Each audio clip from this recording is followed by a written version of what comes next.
Kita kan ini sering kali ya melihat apa sih hidup itu kan semua tentang penceritaan. Kalau kita pikir lebih dalam ya, ini tentang penceritaan. Cerita itu sederhana, metafora kehidupan. What is story? It's all about life. It's a journey, tentang perjalanan. Semua tentang kehidupan, semua tentang perjalanan. Dan cerita ini, mediumnya kan banyak. Dan yang paling dekat sama kita adalah audiovisual. Orang bahasakan film. Kenapa film? Karena itu media paling mutakhir dalam dunia audiovisual. Untuk dunia penceritaan, paling teknologis, paling modern. Itu kenapa film menjadi fokus utama dunia hari ini untuk menyampaikan satu visi. Film adalah bagian dari variasi keinginan dan gaya hidup. Just like the art of the cinema today, it's depend on mixed art and science. Kesalahannya kita selalu melihat film bagian dari seni. Kita tidak pernah muncul di sini nih, sains. Anak sekarang masih mayoritas melihat film adalah bagian dari kesenian, masih passion. Ketika masuk sains, dia tidak pernah berpikir sains. Kenapa sih sains dibutuhkan? Karena film yang menarik adalah film yang dekat dengan diri kita. Apa yang dekat dengan diri kita? Ilmu pengetahuan. Pengetahuan yang dekat dari kita. Ada bunga, ada ini. Kita selalu ingin mempertanyakan itu. Kenapa film-film Hollywood kita suka? Karena semua adegan scene yang dia bangun, adegan penceritaannya itu selalu logis.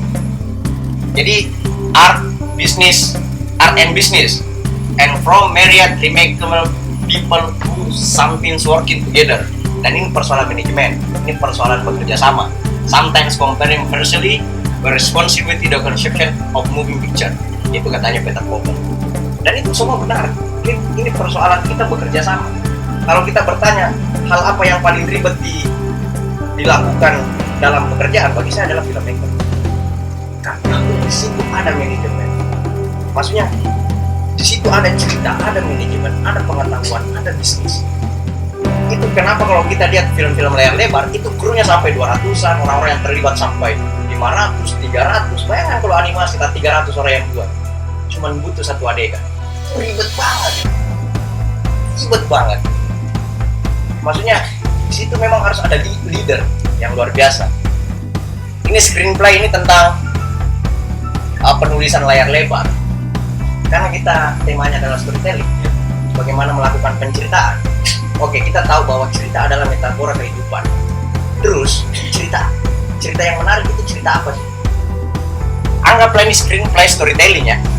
Kan ini screenplay artinya skenario layar lebar, ya sebuah blueprint, a story told with picture, sebuah cerita yang bercerita tentang gambar. Kita sudah tahu intinya tentang penceritaan. Cerita yang menarik itu cerita apa? Kita cuma butuh 1, 2, 3 kata untuk menjelaskan itu. Kita bilang itu cerita yang ada humornya. Ada juga humor yang tidak menarik. Ada juga film cinta yang tidak menarik, cerita cinta yang tidak menarik. Terus cerita yang menarik, cerita yang bagaimana? Ada juga yang relate tapi kita tidak suka. Kira-kira apa? Sederhana. Cerita yang tidak biasa. Cerita yang tidak biasa itu selalu menarik. Kenapa ada yang menarik, kenapa ada yang tidak menarik. Tapi semua yang kita suka itu pasti tidak biasa. Itu kuncinya. Pasti dia melampaui hal-hal yang normal. Artinya semua cerita yang menarik yang kita suka itu ada unsur tidak biasanya. Kita kan selalu bercerita tentang hal yang tidak biasa. Ini materinya biasa nih, tapi diceritakan tidak biasa. August Rush ini apanya yang tidak biasa? Bangunan ceritanya logis tidak? Sangat logis, dia mengusulkan dengan alam karena manusia ini dibentuk dengan bunyi. Itu sangat dipikir. Terus kalau saya sih temanya yang tidak biasa. Dia bercerita tentang C crash minor. Orang pada umumnya kenal kunci-kunci balok, yaitu A minor. Ini ada crash di situ. Di situ maksud saya. Itu kan ilmu pengetahuan ya. August Rush penemu C crash minor. Kita tahu semua itu. Di situ yang tidak biasa bagi saya. Temanya gede banget tentang C crash minor. Jadi semua film itu bercerita tentang C crash minor. Kalau kita lihat C crash kan itu selalu dia tidak di mayor, dia tidak di minor, dan orang menceritakannya selalu begitu. Padahal semua hal biasa. Ini persoalan cuma C crash minor, tapi mereka membangun logika yang sangat luar biasa. Makanya saya bilang cerita yang menarik adalah cerita yang tidak biasa. Yang kedua, yang mempengaruhi faktor Tidak biasa, cerita membutuhkan apa? Cerita yang menarik, yang tidak biasa, yang paling dibutuhkan cuma satu, adalah karakter. Tidak akan ada cerita tanpa karakter. Agus Ras di-create dari kecil, Pak. Di-create dia menjadi tidak biasa dengan teman-temannya. Di-create dia diciptakan di dunia anak jalanan. Padahal dia aslinya sebenarnya punya DNA kerajaan, kan? Itu loh, mereka meng-create karakter sekuat itu. Itu makanya saya bilang, ya kita orang Indonesia ini ya selalu ngomong kayak, oh kita kalah teknologi nih, kita kayak kalah apa? Padahal sebenarnya poinnya di storytelling. Mereka nggak pengen bagaimana menghabiskan waktu untuk mengulik tentang karakter. Sesuatu yang tidak biasa itu harus logis. Saya maksudkan tadi pengetahuan, kita harus ciptakan sesuatu yang berhubungan dengan logika. Kita nggak bisa buat sembarang. Itu nih kenapa yang tidak biasa tapi kayaknya pengen muntah kita lihat, karena di situ tidak ada logika di dalam. Kenapa itu logika ya? Manusia selalu butuh kepastian, kan? Harus pasti. Jadi fiksi itu, kenapa kita suka mengikuti fiksi? Karena setiap alur yang dilewati, setiap plot yang dilewati, itu selalu ada latar belakang yang membuat dia bisa sampai ke plot itu. Di sini juga kita harus tahu apa itu plot. Karena banyak banget saya lihat penulis hari ini, wah plot twist, plot twist, plot twist. Saya sampai bingung apa sih itu plot? Plot itu tentang kesimpulan. Kita buat alur, habis itu kita pengen buat kesimpulannya. Kesimpulannya ini itu harus tidak biasa, membuat orang kayak kaget, membuat orang, tapi selama perjalanannya ini kita bisa terima. Oh, kenapa bisa kesimpulannya seperti ini? Kenapa bisa plotnya seperti ini? Karena dia sudah dibangun sama hal-hal yang tidak biasa. Kita itu jarang banget memikirkan itu. Kita cuma nulis gitu. Terus kita nggak tahu ternyata selama ini kita cuma nulis plot, kita nggak pernah nulis pengantar.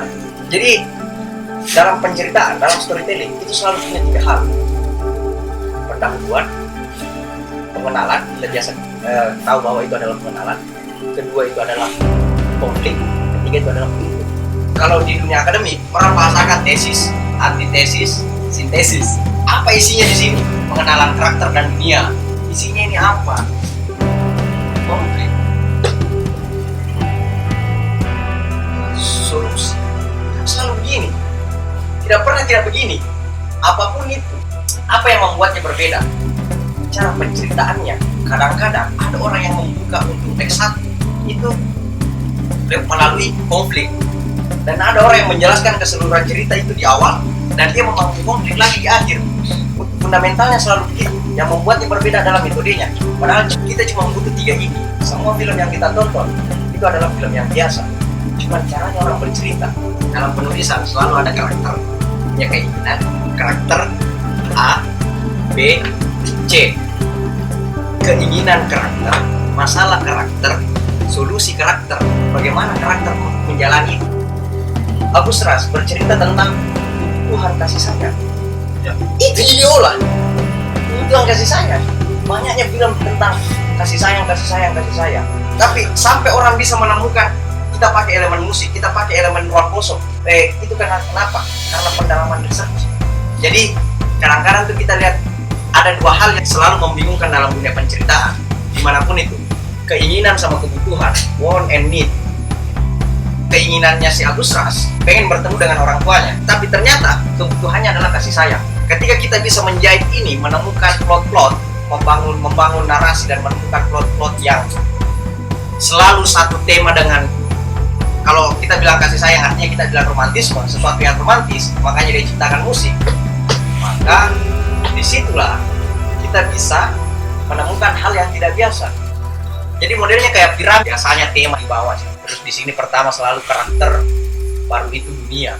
Habis itu genre, karakter, dunia, genrenya apa, temanya apa. Artinya, kenapa ini lebih gede?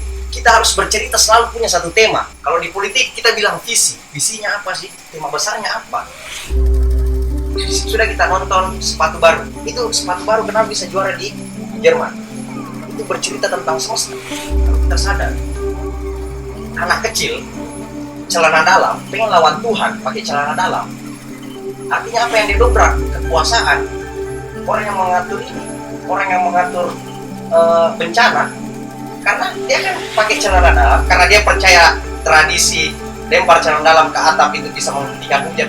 Kan keinginan karakter itu punya sepatu baru dan pengen pakai sepatunya. Sayangnya adalah selalu hujan. Akhirnya apa yang dia lakukan? Bagaimana dia bisa melawan hujan? Karena dia adalah orang Makassar. Orang Makassar itu percaya celana dalam dilempar ke atas atap itu bisa menghentikan hujan. Dia melakukan itu. Maka kita akan melihat perjalanan si karakter cari celana dalam, curi celana dalam, dilempar ke atapnya orang. Tapi di endingnya dia berhasil menghentikan hujan dan memakai sepatunya. Tapi setelah itu hujan turun kembali. Itu kenapa mereka bisa diterima? Fokusnya apa itu? Fokusnya sederhana. Dia punya tema tentang kebesaran semesta dan dia mampu menyampaikan dalam durasi 7 menit. Ini premis. Bagaimana caranya biasanya kita menuliskan premis? Karakter, tujuan, halangan. Premise, sometimes called its concept, is a simple statement of the main characters and characters dilemma. Seorang anak 40 tahun ingin menyelamatkan orang tuanya dari kegilaan dengan cara mengorbankan kelaminnya untuk duit 1 miliar. Jadi di situ ada karakter, premis, cara menulis premis paling bisa dipakai untuk pitching. Itu tidak bisa panjang-panjang. Sederhana, harus 1-2 baris. Asalkan bisa dijelaskan tujuannya karakter, hambatannya karakter, dan apa yang dihadapi karakter. Ricard ingin menyelamatkan ibunya dari kegilaan dengan cara menjual kelaminnya seharga 1 M. Orang kan akan bertanya, kenapa ibunya gila? Kenapa harganya 1 M? Kita kan bertanya seperti itu. Itu nanti bisa kita jabarkan di sinopsis. Itu perbedaannya. Dan sinopsis itu cukup 3 paragraf cukup. Kita jelaskan saja Ricard itu siapa, awalnya bagaimana, dan bagaimana ibunya gila dengan bahasa sederhana, dan kenapa harus solusinya pakai duit. Itu sinopsis. Belum pikir crafting ini, belum pikir crafting. Kalau sinopsis tak panjang-panjang, orang bingung. Maksudnya investor tidak akan tahu kenapa sih belibet-belibet. Orang cuma pengen tahu poin-poinnya aja. Akil ingin menyelamatkan keluarganya dari kondisi kemiskinan dengan bermain togel. Tetapi setiap kali ia menang, ia selalu mendapatkan malapetaka. Bayangkan kalau itu. Orang kan bertanya, malapetakanya tentang apa sih? Itu nanti persoalan crafting. Baru kita turunkan di sinopsis. Oke, lanjut sinopsis, Pak. Ini sinopsis ya 3 paragraf saja, tidak terlalu panjang. Tapi orang sudah tahu garis besarnya di film akan bercerita apa dan si karakter akan menemui apa. Kita lanjut. Outline. Di sini nih outline, kita meraba-raba plot yang kita mau bangun. Jadi contohnya, si Ricard semisal pengenalannya melalui dengan, iya kan, pengenalannya melalui. Terus ternyata Ricard ini hidup tidak sekolah, tapi dia dididik pakai buku. Tapi di samping rumahnya itu ada sebuah buku yang dia tidak pernah diperlihatkan. Setiap malam Jumat ibunya masuk ke sana dan membaca sebuah Al-Fatihah, dan anaknya tidak pernah tahu. Baru umur 19 tahun itu baru disampaikan bahwa itu adalah perpustakaan. Ketika dia tahu itu adalah perpustakaan, dia lebih banyak belajar tentang buku. Tapi tidak lama kemudian dia punya sahabat masa kecil.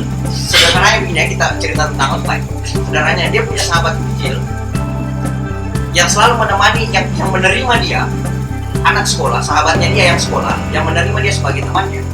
Karena si anak ini juga pandai baca buku. Tapi masalahnya adalah anak ini tidak punya kelamin. Berangkatlah temannya ini merantau dan pulang. Ketika dia mulai dewasa, curhatlah si temannya, saya pulang. Iya kan? Carikan saya, berapapun harganya akan saya beli. Ya, begitu caranya membangun plot. Kenapa kelamin? Karena saya percaya ada 2 hal awal peradaban itu lagi. Jadi kelamin itu fungsinya manusia, buku itu manusia budayaan. Dan selalu begitu. Itu kalau kita menulis outline ini sebenarnya kita cuma menulis plot-plot yang akan membangun crafting kita. Crafting itu penulisan kita setiap per paragraf. The usual step in writing. Step biasa, step yang normal yang kita biasa ikuti. Character notes. Ini character notes. Kita buat karakter, catatan karakter yang sangat penting. Kalau kita bilang cerita apa yang menarik adalah cerita yang unusual, karena sesuatu yang unusual itu selalu berbeda, makanya karakternya juga harus berbeda. Biasanya kita bahasakan karakternya kuat, padahal sejatinya dia berbeda dengan yang lain. Karena pada dasarnya manusia ini selalu berbeda, tidak ada yang sama, apapun dia kembar. Makanya saya bilang dunia penulisan ini kayak dunia kayak kita Tuhan. Bagaimana kita ciptakan itu? Sederhana, pakai logika Tuhan dalam buat sesuatu. Tuhan menciptakan manusia berbeda-beda, iya kan? Ada tidak yang sama. Suara pun, bunyi pun itu suara aku beda. Kenapa bisa seperti itu? Nggak tahu, itu kuasa Tuhan. Mataku, mata tak beda. Memang selalu berbeda. Makanya ketika kita bisa buat sesuatu yang berbeda dan itu bisa diterima dengan akal, saya yakin, insya Allah jadi apa-apa. Tapi karena Tuhan selalu logis, manusia butuh kepastian, harus berdasarkan ilmu pengetahuan memang. Jadi setiap per outline itu kita buatkan breakdown-nya, maksudnya propertinya apa dan segala macam. Ya kita membayangkan itu aja sih. Treatment ini kita harus buat memang sendiri. Itu khusus memvisualisasi. Kalau di film kita visualisasikan kira-kira bentuknya apa, treatment-nya. Treatment ini biasanya pengadegangan. Makanya dasarnya tadi itu kenapa saya bilang unusual, karena memang semua dasarnya adalah sesuatu yang tidak biasa. Menonton film itu ada 3 layer sebenarnya. Layer pertama itu kita melihat film sebagai hiburan. Layer kedua itu kita melihat film sebagai seni sinematografi. Yang ketiga itu kita melihat film sebagai seni tanpa sinematografi. Di situ dulu harus sama frekuensi di situ kan, maksudnya sampai mana kita melihat film itu. Kalau hiburan kita cuma tertarik sama ceritanya, kita tidak pernah menyentuh bagus ya pengambilan gambarnya. Tapi kalau dia masuk sinematografi, itu hubungan antara cerita dan pengambilan gambar itu dipikirkan. Kalau kita sudah bilang film sebagai seni, apa visinya, visi apa pesan di balik itu. Kalau kita nonton filmnya yang lari-lari, Forrest Gump, itu bercerita tentang kebesaran Amerika. Saat pertama kali Amerika menang juara pingpong, saat pertama kali Amerika juara lari, saat pertama kali Amerika menemukan senjata, bercerita tentang itu, tapi dibungkus dengan komedi. Ini persoalan storytelling. Di layer mana kita melihat ini? Si Parasite mampu menyampaikan visi yang besar dan mampu juga menghibur, dan sinematografinya tidak lepas dari nilai-nilai penceritaan itu sendiri. Contoh pengadegangan di awal, kita lihat kayak kenapa dia harus hidup di bawah? Kan orang miskin tidak harus di bawah. Ternyata temanya tentang ketimpangan, tapi dia berhasil mendistrak kita bahwa yang miskin itu bukan berarti bodoh, iya kan? Dia membangun narasi itu di awal. Kita lihat pengambilan gambarnya, tidak ada adegannya si miskin, si keluarga miskin itu naik tangga, semua turun tangga. Iya kan? Semua turun tangga. Itu kesenian di situ. Makanya bagi saya film itu selalu ribet karena harus memikirkan itu semua. Kita lihat pengadegannya, kenapa harus ada asap? Itu kan tidak biasa. Tapi dia akan dibangun bahwa di situ banyak kecoa, di situ banyak ini, mutu itu. Itu yang tadi saya bilang treatment, membayangkan itu. Panjang lagi sebenarnya. Kalau dalam skenario itu, memang setiap satu paragraf itu dipertanyakan motivasinya apa, eskalasi motivasinya apa. Contoh, kenapa saya harus angkat gelas? Apa yang mau saya sampaikan? Maksudnya orang luar menulis, dia harus punya eskalasi emosi. Maksudnya yang begini dibuatkan emosinya, kayak kenapa dia merokok? Karena untuk membuat dia lebih berani. Terus kenapa dia memindahkan kursi? Tuh apa gitu. Pokoknya selalu ada eskalasi emosinya. Dan itu dicatat. Biasanya mereka menghabiskan waktu satu scene itu 3 jam. Bayangkan kalau ada 120 scene. Hanya untuk membahas itu. Jadi setiap pembangunan narasi, penjahitan scene itu harus dipikir pengadeganannya. Dan emosinya harus selalu meningkat. Nah, apa yang bisa membuat ini semua? Premisnya apa? Kita sudah dapat premisnya. Kita harus tahu tipe konfliknya apa. Apa sih tipe konflik itu? Di Parasite, man versus man. Iya kan? Man versus society. Itu tema konfliknya. Temanya apa? Kesenjangan. Apakah itu betul-betul temanya kesenjangan? Kita nggak pernah tahu sebelum disampaikan sama si pembuatnya. Tapi kita bisa baca. Kalau saya sederhana melihat Parasite itu temanya tentang politik. Karena yang tinggal di terakhir itu adalah orang Korea Utara. Pada akhirnya bapaknya juga gantikan itu. Kita kan nggak bisa habis pikir ya. Yang saya nggak bisa terima itu, ketika bapaknya membunuh karena persoalan bau, dia mau ngomong orang Korea Utara itu rasis. Karena pada akhirnya dia memilih jalan yang sama. Walaupun dia orang Korsel, yang tinggal di situ kan orang Korea Utara. Saya melihatnya sampai situ sih. Makanya saya bilang ini tentang politik. Dia pengen ngomong tentang kesenjangan orang miskin sama orang kaya, kesenjangan orang Korea Utara sama orang Korsel. Kalau saya melihatnya seperti itu, karena ditutup dengan itu. Yang paling misterius di film itu, kenapa tiba-tiba ada orang Korea Utara yang tinggal lama sekali di situ? Semakin tipis dalam film, itu semakin bagus. Semakin tipis dalam tulisan, itu semakin bagus. Tipis-tipis itu kayak itu yang sulit dicari. Maksudnya cari tipis-tipis itu dia tampar kita tapi tidak goyang di tangannya. Itu sulit sekali. Karena pada dasarnya film it's all about told by picture, bercerita melalui gambar. Artinya penyampaian visual melalui simbol-simbol. Semakin dia halus, semakin tidak bisa ditebak, itu semakin enak, semakin rapi.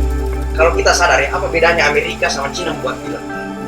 Amerika selalu membangun pahlawan, masa depan. Cina selalu membesarkan sejarahnya. Dan Korea baru memulai sekarang. Kita tidak sadar itu, kita selalu bilang, oh itu ada hero. Padahal sebenarnya mereka melakukan diplomasi. Kurasinya itu luar biasa, Pak. Kita lihat filmnya Cina, itu semua tentang sejarah, kebesaran dunia. Story argumen, ini alasan. Kita harus bisa menemukan. Setelah kita menemukan tema, kan kita sudah punya premis nih. Tipe konfliknya apa? Apakah man versus society? Apakah man versus man? Atau man, maksudnya man itu karakter ya? Atau man versus himself? Si karakter berkelahi dengan dirinya sendiri. Bahwa si karakter ini pengen mengalahkan egonya. Oh, melalui apa? Banyak cara. Kalau kita ciptakan dunianya sebagai musik, mungkin akan jadinya seperti Agus Ras.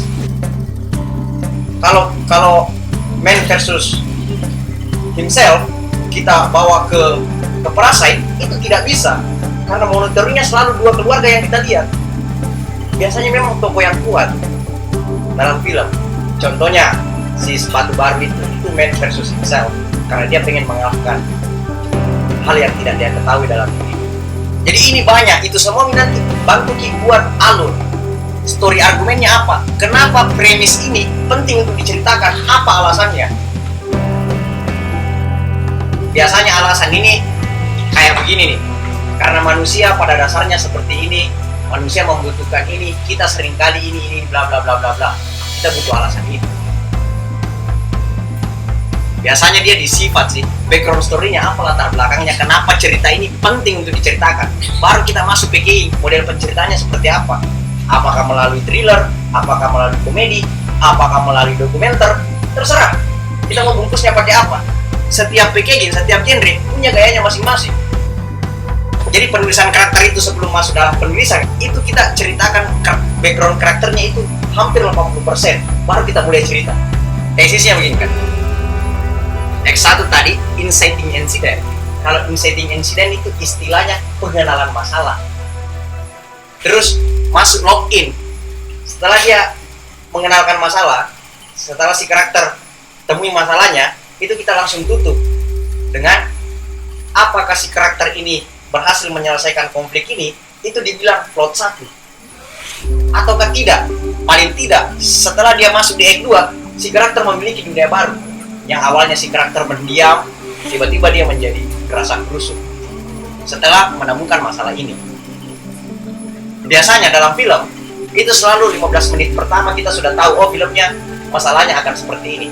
Dan kita ditwist di plot ini. Baru si karakter itu berpindah. Contohnya, Parasite. Di mana insidennya Parasite? Pengenalan masalahnya di mana? Ketika dia bertemu temannya kan. Di situ baru berubah itu kehidupannya, keluarganya kan. Ada yang inilah, ada yang itulah. Kehidupan berubah kan, Pak? Setelah itu masuk midpoint tengah-tengah, terus yang membuat kita tak bangka-bangka lah. Kalau ini yang tadi saya bilang, main culmination-nya di Parasite itu ketika dia ketemu orang yang di bawah, kita nggak pernah sangka itu. Itu dibilang result itu, sintesis ini. Act 3, apalagi masalah barunya, kita lihat top aja masuk, selesai. Sederhana kan? Nah, cuman kenapa bisa sederhana? Kenapa bisa sekuat itu? Karena mereka selalu menyelesaikan sebelumnya. Mari kita lihat contoh ya yang saya bangun ya. Yang ini selalu saya bangun ini andalan ini. Ini tulisan mau di film, mau di buku, terserah. Tapi begini cara aku menulis yang saya terapkan itu. Rikard naik ke atas mimbar, lalu dia menceritakan sebuah lelucon. Semua hadirin tertawa mendengar lelucon tersebut. Beberapa saat kemudian, Rikard mengulangi lelucon yang sama, dan kini hanya beberapa orang saja yang tertawa. Selang 5 menit, dia ulang lagi lelucon itu dengan nada diksi yang sama, dan tak ada satupun hadirin yang tertawa. Lalu Rikard tersenyum kecut dan berkata, jika kalian tidak bisa tertawa berulang-ulang pada lelucon yang sama, kenapa kalian harus menangis berulang-ulang pada masalah yang sama?